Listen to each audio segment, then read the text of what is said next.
Hello, everybody. This is Corey, your technical support for Lucas-Nuelle out in the Virginia office in the US.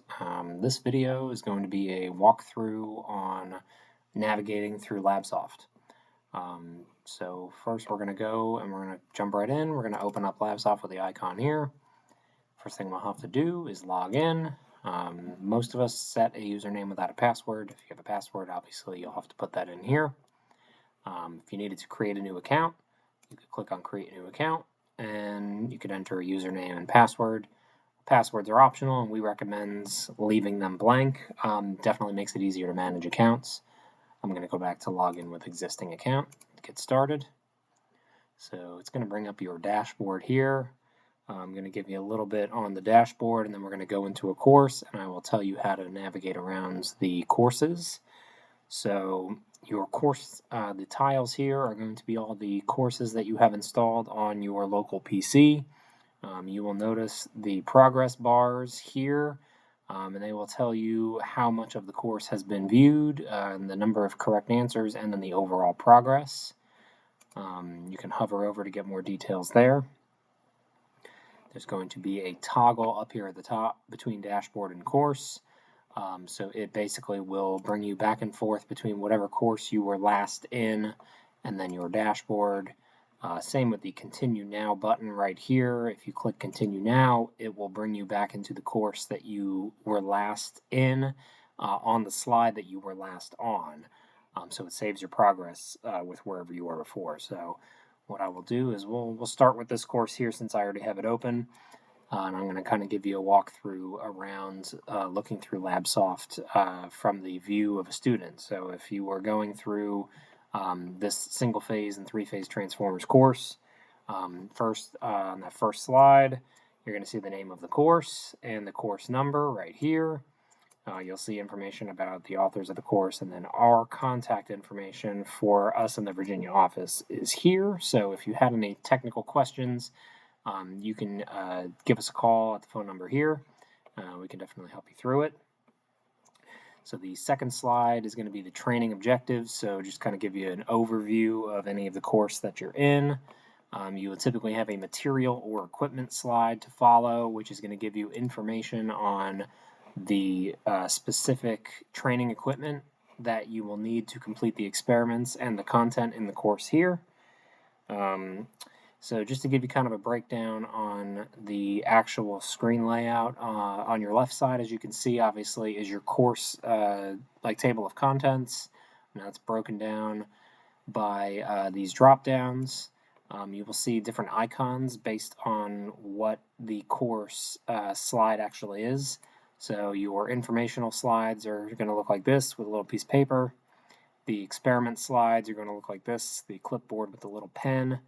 And then anytime there are, I'm looking for one in there, of course there isn't one in here, there is a little question mark that will indicate for any course like knowledge test. So they're broken down here on the left side, and you can change the drop downs up and down as you like by double clicking on them. So that's going to give you a breakdown of the actual course material. Going to the top, this is that toggle that I was telling you about before. You have a search bar, so if you wanted to look for anything particular within the course, you can type in any keywords here and press enter, and it will search through the course. You have a report problem button here, so if you run into any issues, for example, with a test answer not appearing correct or having a technical issue, you can report that here, and it will note what slide you're on and what course to send it to our support team in order to get a question resolved.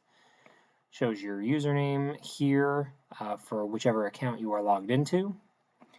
Then going to the top right, you have the vertical ellipses here, which has your manage account, which really just allows you to change your password. You have your add solutions, which basically adds the actual course answers. It fills them in for the whole course. I have a separate video on how to do that. And then you have a log out button to log out of that account. You have a home button here, which obviously brings you back to the home dashboard screen. You have back and forth toggle buttons here. I will note that there are back and forth buttons here on the bottom. which are movable and a little easier to use. They are always present within the course. I would advise using these to navigate through the course material as you go along.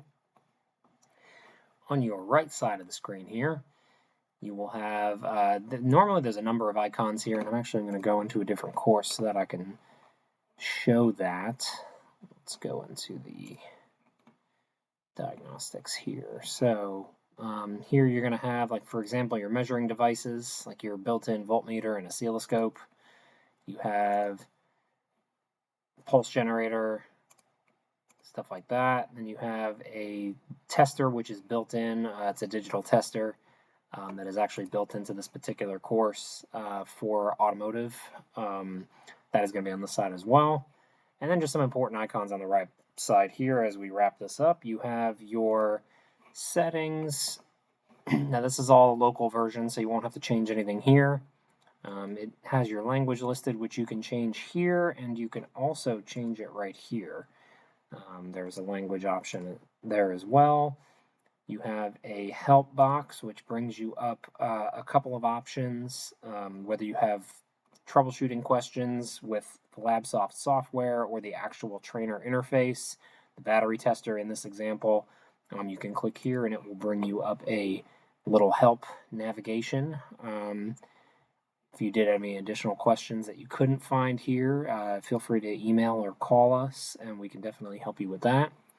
The last thing I'm going to show is any of the courses have this print icon. If you want to print a particular slide, at the end of any given course, there's also a print version where it will pull up an entire print version of the course that you can print here. That will give you, if you wanted to have a hard copy for your instructors, or just a hard copy aside from the actual digital coursework here, you can print that with this icon. Well, that concludes the walkthrough on LabSoft. It is pretty user-friendly. I find it pretty easy to navigate. Again, if you have any questions, feel free to reach out to us, but I hope that this has been helpful, and thank you all for watching.